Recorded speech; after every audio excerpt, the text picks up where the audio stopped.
Hey guys, and welcome back to the channel, and today we have my review of Revolution of the Daleks, the first episode of Doctor Who in 2021, and obviously the New Year special that aired yesterday at the time of recording finally came out. I was waiting a long time because I was a fan of Series 12, although my opinion has changed, which I'll get into in a little bit, but was very excited, and well, you'll see what I think about it, but first of all, there will be spoilers in this video, so if you haven't seen it yet, make sure to go and watch it on the BBC iPlayer, or HBO Max, I believe it's on now, to get all the content, and then come back here. So I've seen a huge range of opinions on Twitter and stuff, and what I will say, to start off with, is that I think it's Chibnall's most ambitious episode, or at least one of them, because The Time with the Child was quite ambitious.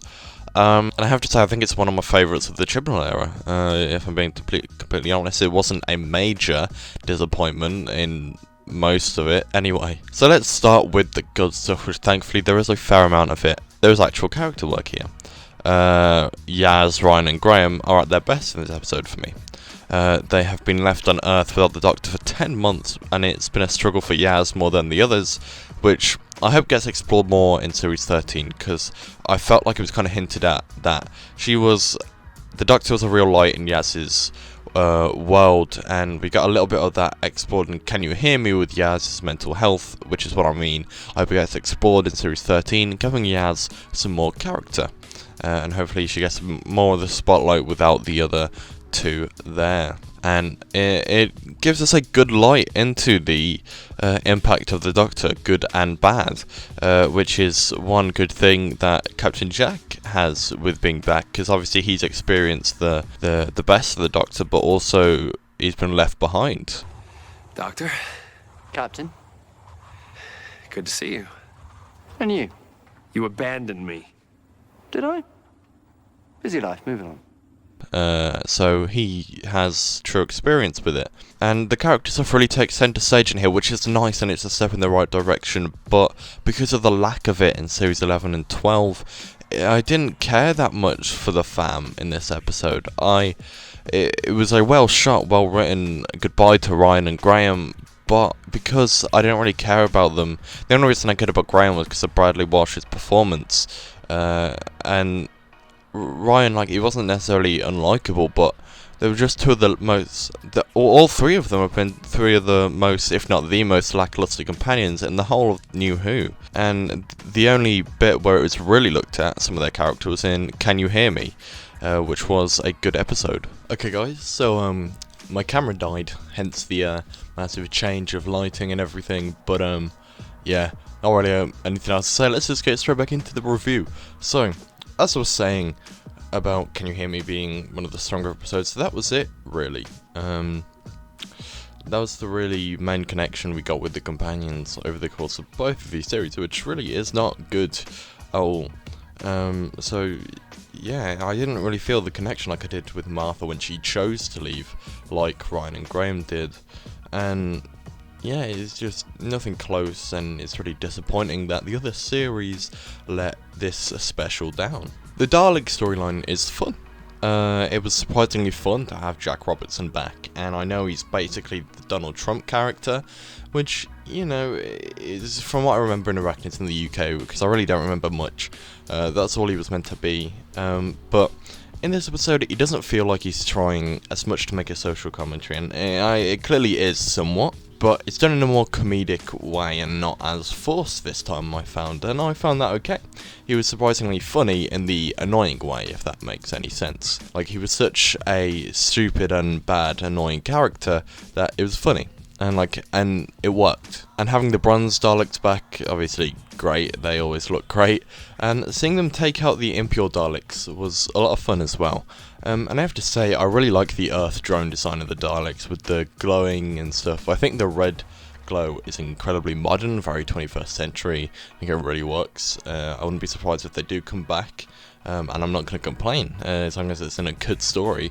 I'm not going to complain, because I really like the design.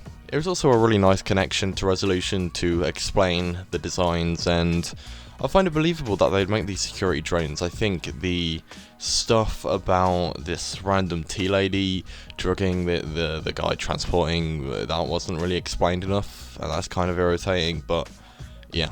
So obviously that's going to lead me into some of my other flaws, which we'll start off with, again, the Dalek.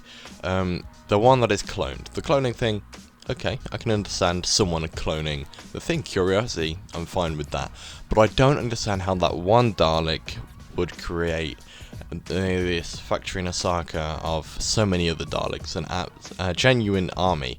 I do not buy that at all, and that just doesn't work for me. And then we have the ending, and I already mentioned the connection between the team wasn't that emotion filled for me, and from the looks of it, a lot of other viewers. Don't get me wrong, if you loved these companions, if they were your favourite companions, that is perfectly fine. Everyone's allowed their own opinion. I always say that on the channel. If you have something I disagree with, that's fine, you're welcome to tell me. Just, I respect your opinion no matter what, and I ask you to respect mine. But yeah, I just didn't feel the connection. It felt like Chibnall expected us to care, even though he didn't give us a reason to. But the ending was overall written well, and I did get a bit of emotion for it. But then Grace comes back as a Force ghost on the hill, for some reason. Why does that happen? That took me straight out of an otherwise good scene. It was so forced. And then as the camera's panning out, Ryan falls off the bike. That mixed with the Grace ghost made me laugh out loud. Like, it's just such a disappointing ending. Also, Captain Jack, I mean, he's always great. You know, he's my favourite character in the universe, probably. And his introduction with the Doctor, though, felt kind of rushed. And same with his exit. It felt like a really long time. Well, it has been a really long time since they've actually met each other, because he didn't see the Doctor in Series 12. But their escape was kind of felt very rushed to me. And it also felt like he was rushed out. We didn't get a proper goodbye, we got a quick phone call. And I mentioned a Gwen Cooper. Which I appreciated, because as you know, or you may not know, but I'm a big fan of Torchwood. I think it's great. Children of Earth, probably my favourite Doctor Who related thing ever. Yeah, I think Torchwood is great. I even like Miracle Day. And so as the credits rolled, I was fairly happy, you know. I had a fun time. The ending kind of let me down, and I had other flaws throughout, but I overall enjoyed this episode. But then we get the BBC saying, "Oh, stay around, Doctor Who fans, we've got a special announcement." So there is me, after the mentioning of Gwen Cooper, and knowing Chibnall worked on Torchwood, I think there's going to be a Torchwood announcement. But, no. It is just another companion. I was so excited to see Yaz get more character. I was so excited to see the Doctor's and Yaz relationship just become something that I can care about. But no, we get another character, Dan, John Bishop, and I'm not necessarily saying he's going to be a bad character. I very well may love him, but that's not the point here. Just this promotional strategy of giving us the casting. I hate it so much. No, don't get me wrong. It's exciting to hear, like, casting people announced. But as the whole promotional strategy, I hate it. I don't care. I just want actual content, you know? Like, the coming soon things at the end of the openers to the series, and just showing the guest stars, I hate it so much. It is so annoying. Just show me what is actually coming soon. Like, you know, I don't know, it's just really infuriating to me, and the ending kind of feeling like it teased me towards Torchwood, and then just threw another companion at me. Felt like a bit of a, you know, it just really infuriated me for the rest of that night. But yeah, sorry for that rant there, but in all, this special wasn't as good as I wanted it to be, but it was still a fun yet flawed time. And another step in the right direction, I felt, for the Chibnall era, and I did prefer it to Resolution. I think it's one of the best in Whittaker's era, maybe potentially contender for the best. I give Revolution of the Daleks a 7 out of 10.